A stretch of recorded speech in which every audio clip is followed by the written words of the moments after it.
Hi friends, வணக்கம் and welcome to எங்கள் வீட்டு சமையல். நம்ம இன்றைக்கி வந்து சுவையான புதினா மல்லி கார சட்னி எப்படி செய்யணுன்றது தான் பார்க்க போகிறோம். வாங்க வீடியோக்குள்ளே போகலாம். இந்த வீடியோவில் இட்லிக்கு ஏற்ற ஒரு ஹெல்த்தியான ஒரு சட்னி ரெசிபி தான் செய்ய போகிறோம். அதாவது க்ரீன் சட்னி. அந்த க்ரீன் சட்னி வந்து உங்களுக்கு இரும்பு சத்து மிக்கது, ரொம்ப ஹெல்த்தியானதும் கூட.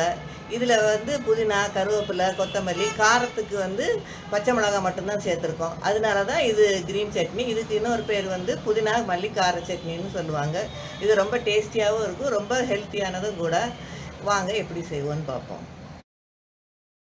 இதுக்கு ஒரு கைப்பிடி அளவு புதினா இலைகள், ஒரு கைப்பிடி அளவுக்கு மல்லித்தழை, ஒரு கைப்பிடி அளவுக்கு கருவேப்பிலை எடுத்துக்கணும். கூடவே ஒரு 6 பச்சை மிளகாயும் நம்ம வந்து எடுத்து வச்சுக்கணும்.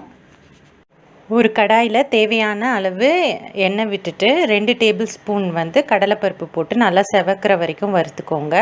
அதுக்கப்புறம் 2லேருந்து 4 பல் பூண்டு, ஒரு 6 சின்ன வெங்காயம் போட்டு வதக்கிட்டு உங்கள் காரத்துக்கு ஏற்ப பச்சை மிளகாய் சேர்த்து வதக்கிக்கோங்க. இது வந்து நல்லா வதங்கின பிறகு நீங்கள் வந்து ஒரு கைப்பிடி அளவுக்கு புதினா இலை, ஒரு கைப்பிடி அளவுக்கு கொத்தமல்லி இலை, ஒரு கைப்பிடி அளவுக்கு கருவேப்பிலை, இது மூணுத்தையும் சேர்த்து நல்லா வதக்கிக்கோங்க.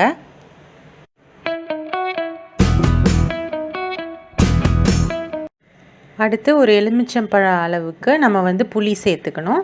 தேவையான அளவு உப்பும் சேர்த்துக்கணும். சேர்த்துட்டு நல்லா வதக்கிக்கோங்க.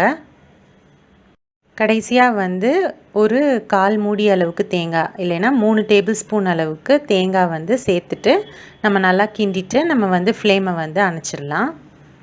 இதை வந்து நல்லா ஆற வச்சுக்கோங்க. ஆற வச்ச பிறகு அதை மிக்சியில் போட்டு நல்லா அரைச்சி எடுத்துக்கோங்க.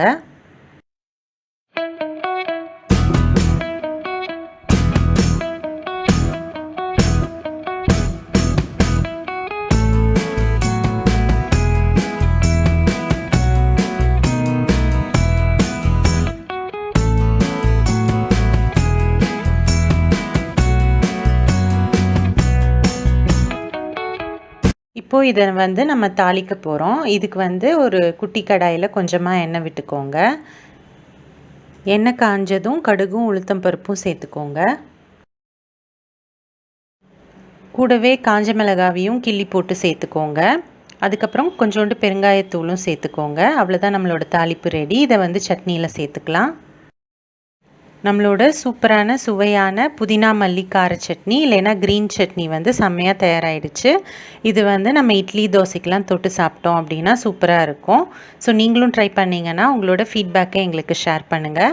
இந்த வீடியோ உங்களுக்கு பிடிச்சிருந்ததுன்னா லைக் பண்ணுங்கள், ஷேர் பண்ணுங்கள், சப்ஸ்கிரைப் பண்ணுங்கள். மறக்காமல் பெல் பட்டனையும் டேப் பண்ணுங்கள்.